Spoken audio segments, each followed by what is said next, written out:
back to SGCom's Corner, where we bring you all things entrepreneurship, eventing, and public relations.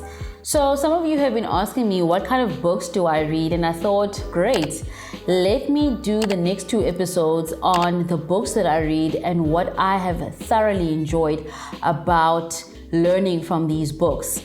Today's first book that we're going to be chatting about is The 90 Rules for Entrepreneurs, and it's written by Marnus Broodryk. Some of you might recognize him from Mnet's Shark Tank. He was actually the youngest Shark Tank judge ever on South Africa's Mnet's Shark Tank. He is also a self-made millionaire, and he is the author of this really amazing book. He is an advocate for small businesses, and he really wants to see small businesses win. Now, for me, I love reading a book that is high impact and doesn't have too much waffling in between, and Marnus's book is exactly that. So if you guys want to grab a copy, please do. 90 Rules for Entrepreneurs by Marnus. I'm going to be giving you my top 10 tips or my top 10 rules that I thoroughly enjoyed and still implement in my business today. So stay tuned. Don't forget to like, share, and subscribe on SGCom's Corner. As Marnus says, being the engine of your own organization is completely different to being the cog of someone else's. So cog is a very small component in the engine or in a larger part of an institution. So you may feel that as the project manager or stakeholder liaison or consultant in that company, that you're playing such a major role and you feel that you can do this in your own capacity. That is very true, 100%, but it is completely different when you are the engine of your company. So the first line is to get your head right. You need to first be the entrepreneur before you can become the entrepreneur. So what exactly does that mean? That means being the entrepreneur means you need to get into the mindset of an entrepreneur. That knowing that there's no safety net as a confirmed or a guaranteed salary. There are going to be a lot of lonely nights. There's going to be a lot of tears. There's going to be a lot of rejection. And when you're starting something from scratch, you need to understand that there's no goodwill that is based on your company yet. So you have to be the one who is building that goodwill, and that takes time. So be the entrepreneur, get into the mindset that it's not going to be all roses or walking into your air-conditioned office and sitting on your lovely, comfortable leather seat and opening up your company's laptop and working off your company's phone. It is literally going to be an uphill battle, but you need to be prepared for that so that you don't get the shock of your life. Number 2, you are not the first, and certainly you are not the last. So I started a YouTube channel, and we are now on episode 6. And when I looked at my episode 1, I thought to myself, wow, Sisetu, really? So you are not the first person to do something, and you certainly won't be the last. Your first attempt at anything will never, ever be as great as your final or your second season or your third season. Because as you go, you grow, you develop, you find where the flaws are, you look at what you can improve on, and you work on it from there. So if you want to start your company as the best bakery in town, think again, because you might not be the best, but you certainly can work your way to being the best. And if you do your first YouTube clip and it's a little ashy and it's a little shady and the sound isn't correct, that is completely fine, because as you grow, as you develop, you'll start garnering new skills, new techniques, and then you will experience what it is to be behind the scenes. We can study how to be the best YouTuber as much and as far as we possibly can, but until you go behind the camera and have lights, camera, action, you will never really know. So Don't be scared of being the first at something and not necessarily being the greatest. As time goes on, you will definitely do better. So just go in and start. Number 3, sacrifice. There's a phrase that says, live a certain portion of your life unlike others so that you can live the rest of your life unlike others. What does that basically mean? Put in the time and sacrifice the hours, sacrifice the time, sacrifice the family, sacrifice a few things when you're getting your ducks in a row and getting on the road, so that you can then look back and see how far you've come and what you've actually accomplished. You'll find that now when you're building the business, you have to consider so many elements. But once the business has taken its shape, is on its own and is rolling, you will find that the money that you are now making in the business is far greater than the greatest paycheck that you have ever experienced. So sometimes it does take a little bit of sacrifice in order for you to reach where you want to go. Being in business also entails you to be mentally agile, to be physically fit. These are some things we may not always take seriously, or that we may take for granted if we are working a 9 to 5, because we have a mental safety net knowing that we're going to be okay. We're going to get paid whether we achieve our best or not. When you are in the business, you are the money maker. So if you're not in a good space, when your mental health is not well, and when you are physically ill, where you are just constantly not able to wake up early in the morning, get done what you're supposed to do, and deliver on making the business work, then it's going to affect your business directly. So take a few sacrifices in the beginning. For the first 0 to 5 years, most research shows that that is where you have to plug yourself in to the business, and you will see the rewards later on. And point number 4, the only constant is change. So if you're hoping that things will stay the same for the next year, the next 3 years, or even the next 5 years, then you are definitely not in the right space. Part of entrepreneurship is taking what is being given to you and making the most of it. Between the year SG Comms has started to the year it is in now, so much has changed over the years, from staff members to premises to clients to locations to value adds to offerings. So everything that you could ever think that could possibly change does change. If you think, oh, I want to stay in this little place that I'm in forever, that could change. If you have really great staff members and you really wish that they'd stay in the company for the next 5 years, that changes. If you hope to have this retainer client for the next 15 to 20 years, that's going to change. If you are hoping that you're going to make X amount of money every single month for the next 10 years, that is also going to change. If you're going to be based in one part of the world and not in the other, that can all change. So once you embrace change, you will then realize that being an entrepreneur is all about embracing change, pivoting, and making the most of it. So the only constant that we can ever be sure of is definitely change. Number 5, use what you've got. Start with what you have, where you are, in order to achieve where you want to go. In order for us to grow and develop, we can't have the best of the best from the beginning. If we can, that is great, but that's not the case for most South Africans or for most people who are starting out in their businesses. When I look at SG Comms, and I'll make reference to my company, is that when I started the company, I started on my kitchen counter, and I started with a laptop that I was loaned by my husband, who was then my fiance. And that is where I used to Google, research, look at clientele, have meetings, send mails. And as the business started growing, as we started developing, I got funding from a funding agency. I was able to afford another device. I then went out and started collaborating with people, and that is how the business grew.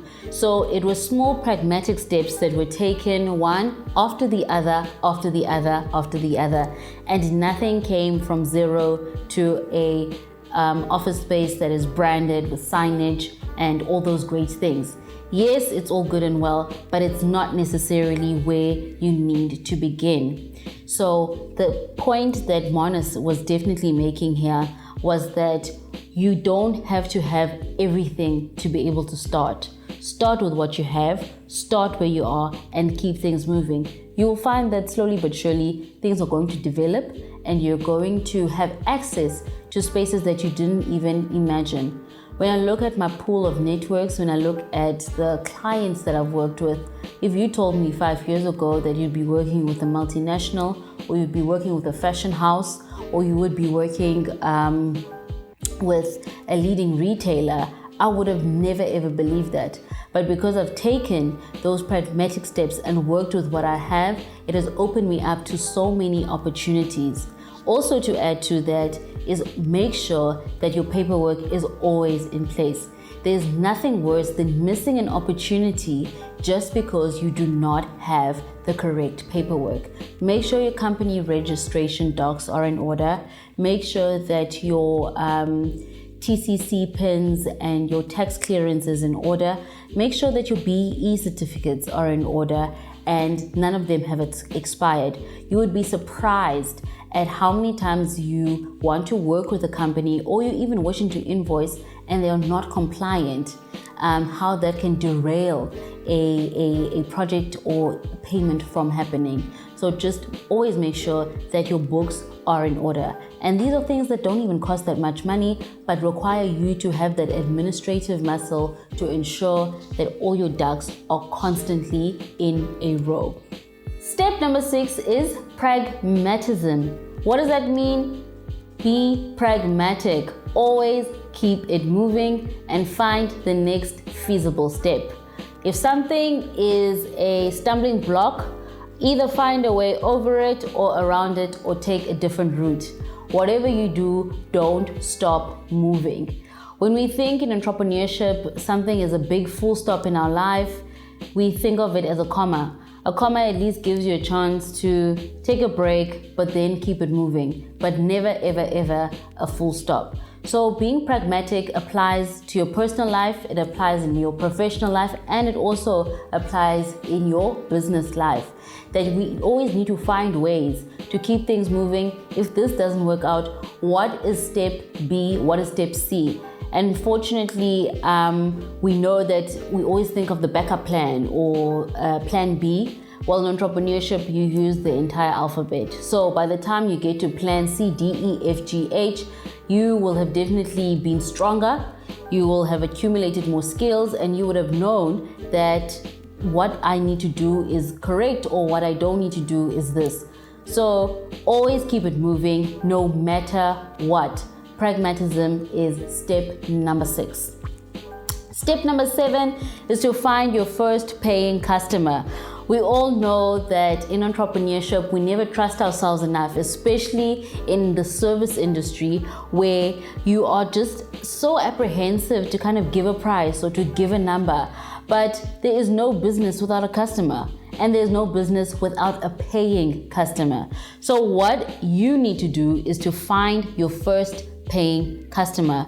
Stretch your net and cast it out wide and find yourselves those customers. Don't focus on people you know or people that you are related to or people that you think are going to be kind to you, because they may be kind to you, but they might not necessarily be your paying customers.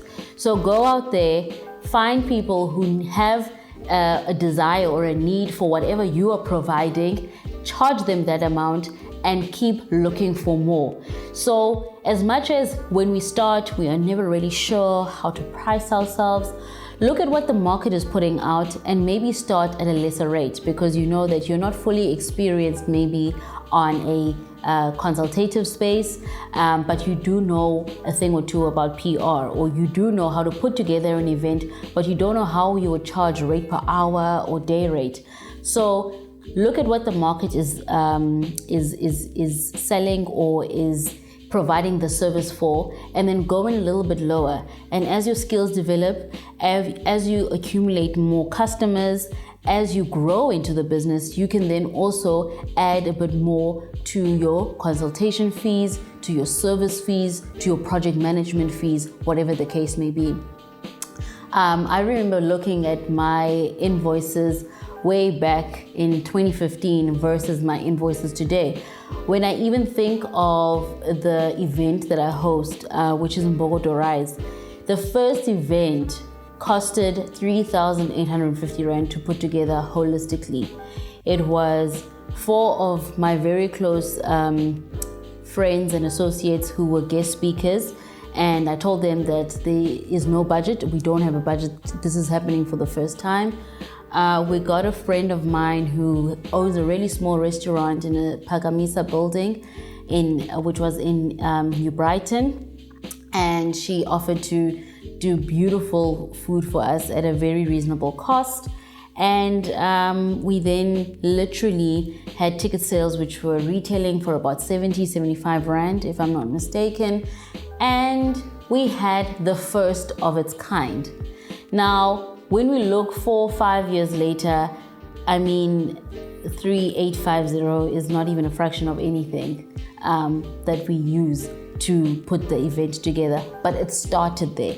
So sometimes when we look at other events or other companies, we compare ourselves to their year 4, 5, 6, and 7, and we look at our year 1, which will never ever be the same. So with that, being pragmatic and finding your paying customers, start small and work your way up. Understand the numbers.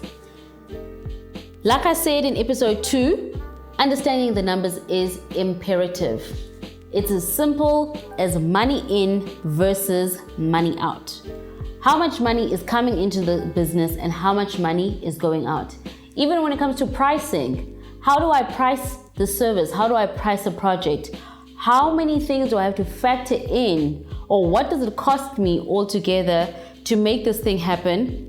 And how can I add a certain rate, or how do I add my markup to whatever service or whatever product I am providing?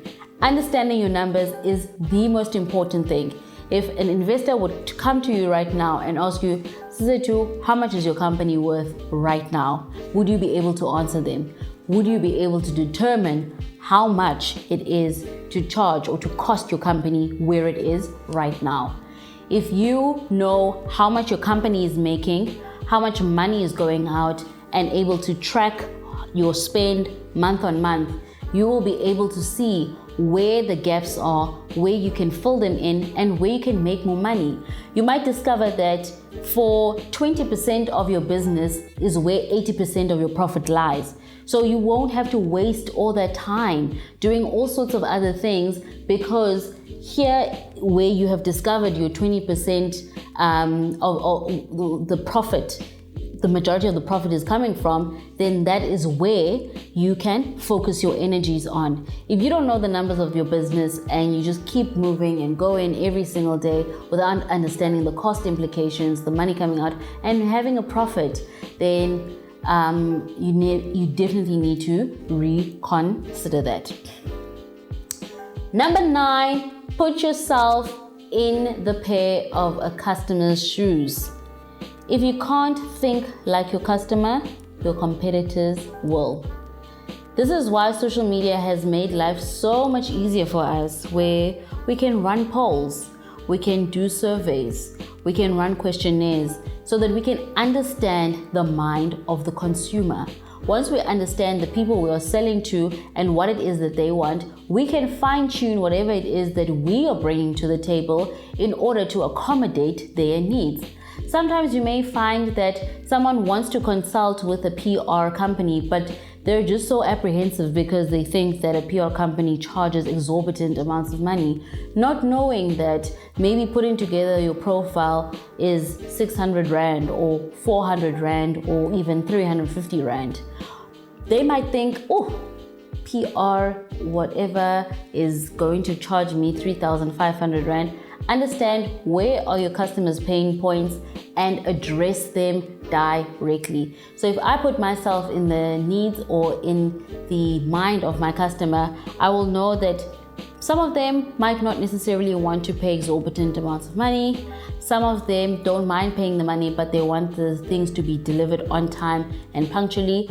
And I even have some clients that I only engage with on a monthly basis, and they literally just oversee and overlook what I've done for the month and what I'm planning to do for the month ahead, and they go right ahead. So as soon as I understand who my customer is, what it is that they want from me, and how much they're prepared to pay, then I can ascertain exactly what I'm going to provide for them. So always put yourself in your customer's shoes, and if you don't know, research. Market research is the best, because then that is how you're going to be able to identify 110% what it is that they are needing from you and what you need to deliver.